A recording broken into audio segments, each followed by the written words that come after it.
The biggest mistakes in movies about ancient Rome. There are countless movies and TV shows about ancient Rome.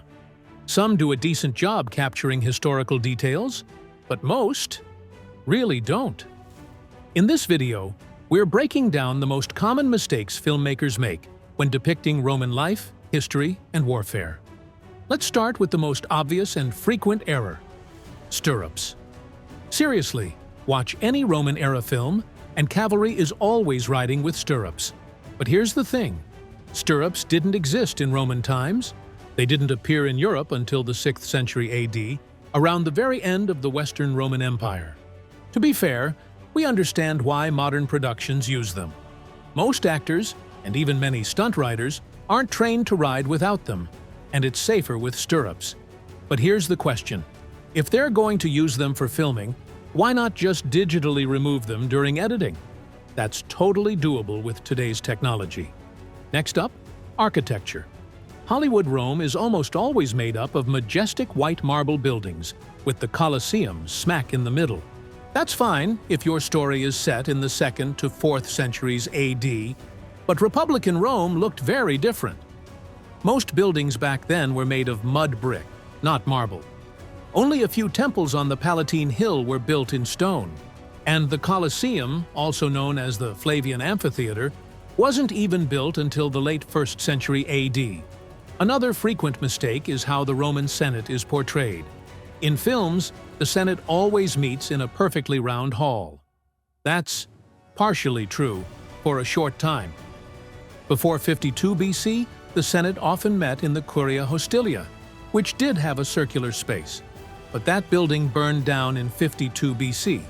Julius Caesar then ordered a new Senate house, the Curia Julia, which still stands in Rome today. And guess what? It's rectangular.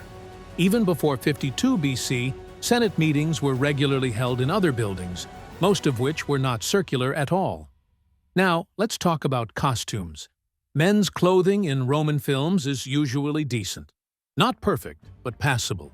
Women's costumes, on the other hand, are a disaster. In movies, Roman women are often shown walking the streets in just a tunic, with bare heads. In reality, that would only be acceptable for a slave. Respectable Roman women, matrons, wore 2 garments, a tunic and a stola, plus a cloak in bad weather.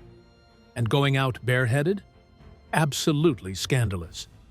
A proper Roman matron always covered her hair, at least partially, with a shawl or wrap. Another problem: statues. Roman statues in films are always white, just like the ones in museums. But that's not how they originally looked.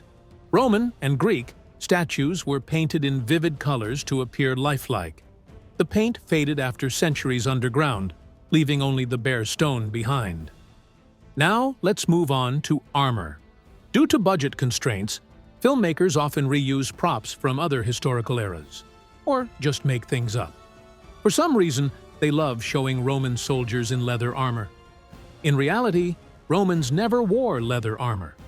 The absolute lightest protection would have been a linen cuirass, made from glued layers of fabric, called linothorax.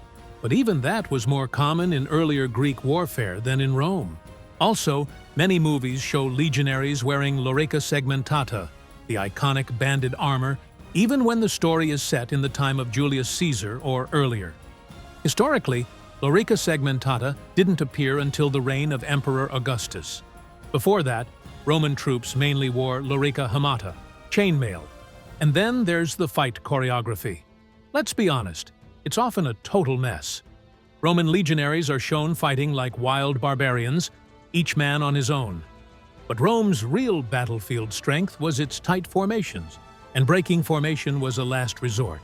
A Roman soldier only found himself outside formation if his unit had collapsed and he was fleeing in panic.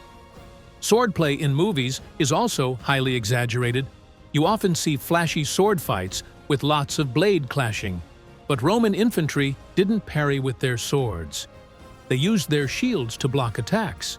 The short sword, the gladius, was for stabbing, not fencing.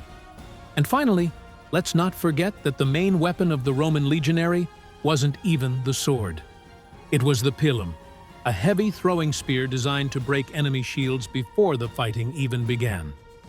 If you enjoyed this video, give it a like and subscribe. It really helps the channel grow. That's all for now. See you in the next episode.